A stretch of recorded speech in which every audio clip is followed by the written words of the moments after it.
Welcome to Silence Screams Loud Strength. In this episode, we're talking about the mask we wear, why the Masquerade Gala matters. I'm your host, Samantha. Okay, the Masquerade Gala, SAFECHAIN. Hello and welcome back. Thank you for being part of SAFECHAIN, or Silence Screams Loud Strength rather.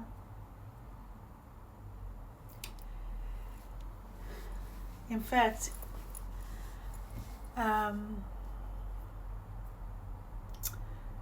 in this episode or this platform, we know that this space exists for honest conversations about survival, trauma healing, and the quiet resilience that often grows out of the most painful experiences.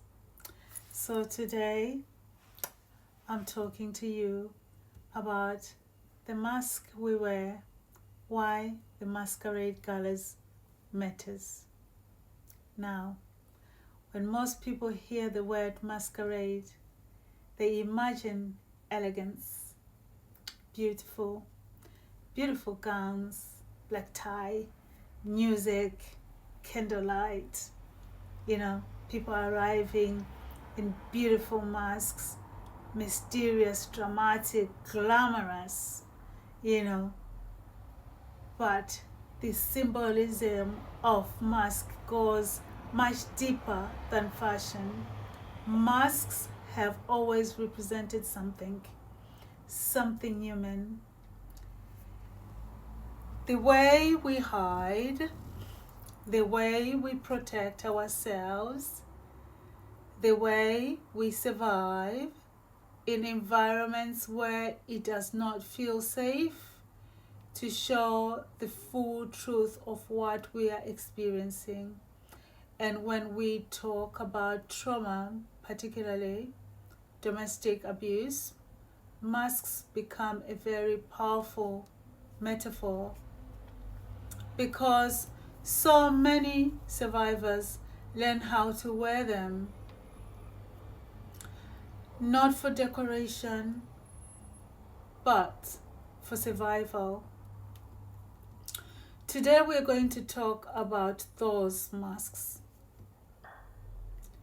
why people wear them, why society often encourages them,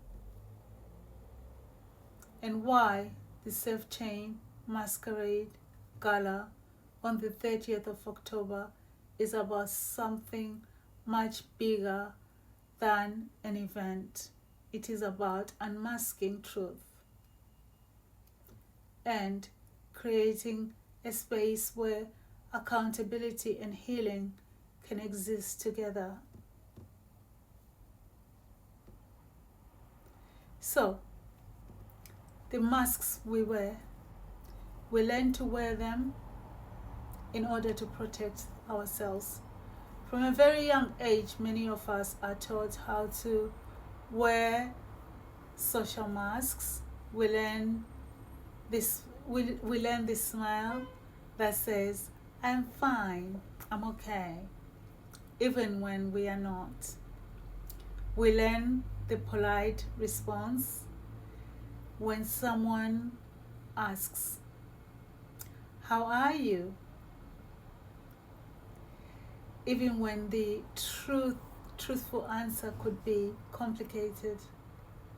For survivors of trauma, masks become even more important because sometimes the environment around them is not safe for honesty. So they adapt. They learn how to appear calm. They learn how to appear capable. They learn how to function in public spaces, even while carrying enormous private pain. Many survivors become very skilled at this. They go to work, they attend social gatherings, they raise their children, they smile in photographs, and to the outside world, everything appears normal. But inside, they may be navigating fear, confusion, exhaustion, or grief. This is not deception.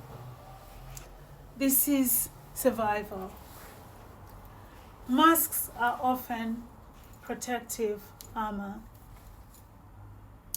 They allow people to move through the world without constantly exposing their most vulnerable parts.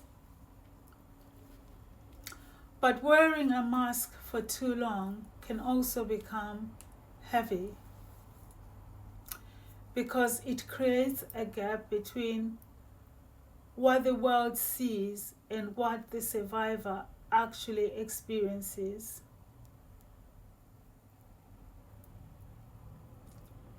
Strength on the outside, struggles on the inside.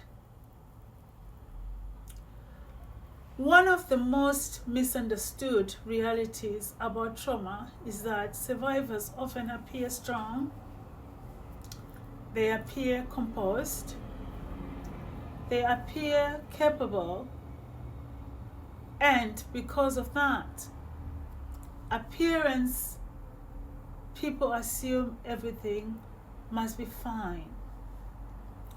But strength and suffering can exist at the same time. A person can be incredibly resilient and still be deeply wounded. Many survivors develop what psychologists sometimes call functional resilience. They keep going, day in, day out. They keep working. They keep parenting.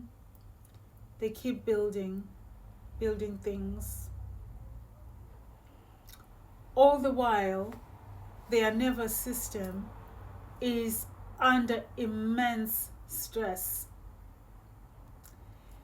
This is especially true for people who have responsibilities, children, carers, or even communities depending on them. They cannot simply collapse. Sometimes they carry on, but the mask itself becomes necessary, because if they showed the full truth of what they were feeling every day, they might not be able to function. And society often reinforces this mask. We praise strength, we admire resilience, but we rarely create space where people feel safe enough to remove the mask and speak honestly about what they are going through. This is why many survivors feel profoundly alone, not because people are physically absent, but because the truth of their experience remains hidden.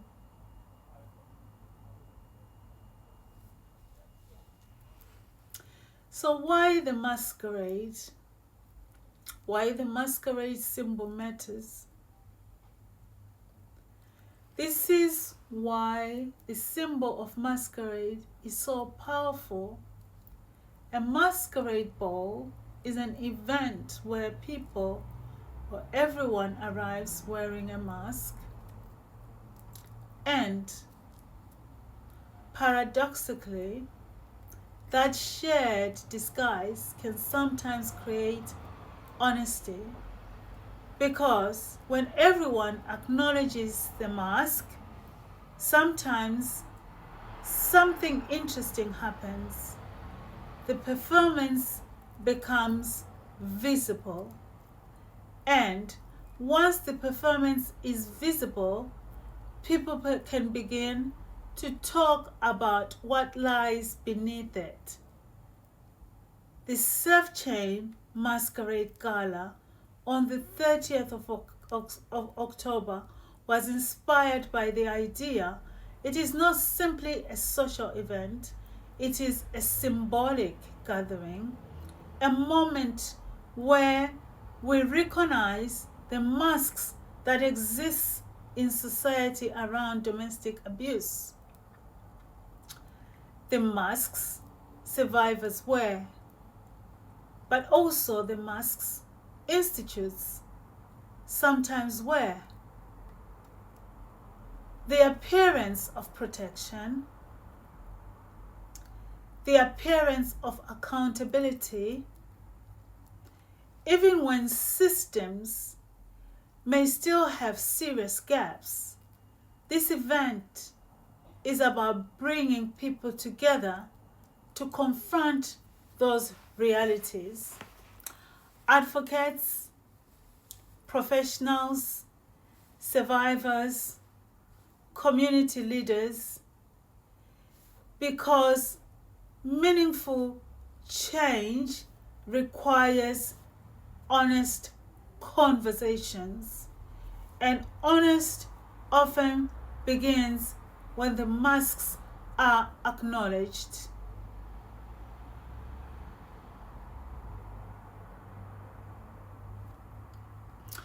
Unmasking truth and building accountability. When we talk about unmasking truth, we are not talking about blame. We are talking about clarity. Clarity about where systems are working, and clarity about where systems need to improve. Domestic abuse is one of the most complex social issues our communities face.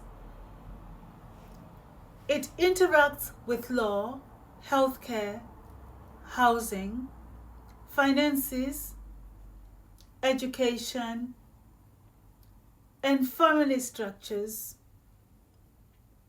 Addressing it requires cooperation across many institutes, and that cooperation begins with transparency. The SAFECHAIN initiative was created for exactly this goal in mind: to explore how systems can work together more efficiently, to ensure survivors are not forced to navigate fragmented processes alone, and to encourage institutes to recognize the realities survivors face. Events like this, the Masquerade Gala, create opportunities for dialogue, because change rarely happens in isolation. It happens when people come together with a shared commitment to improve the systems that affect real lives. From masks to voices. For many survivors, one of the most powerful moments in healing is the moment they feel able to remove the mask. Not necessarily in public, but somewhere with someone, a therapist, a trusted friend, a support group, or sometimes through writing, art, or advocacy. That moment of honesty can be transformative because it closes the gap between internal experience and external expression. It allows survivors to reclaim their voice, and once a voice is reclaimed, something remarkable happens. Silence begins to break.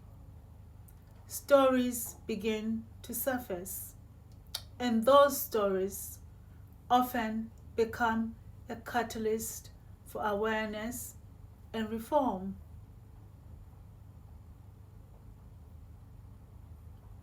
So, removing the mask.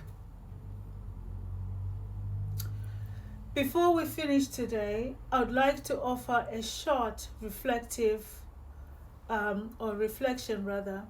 If you are listening somewhere quiet, take a slow breath with me and drop your shoulders and let your shoulders really soften.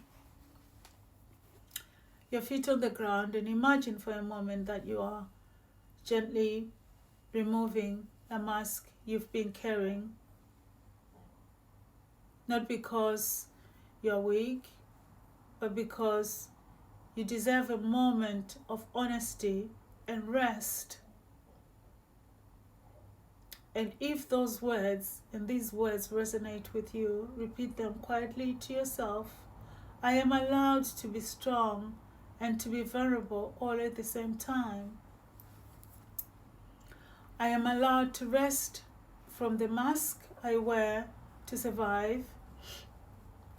My truth deserves a space. My voice deserves to exist. And when I am ready, my story may become light for someone walking through darkness.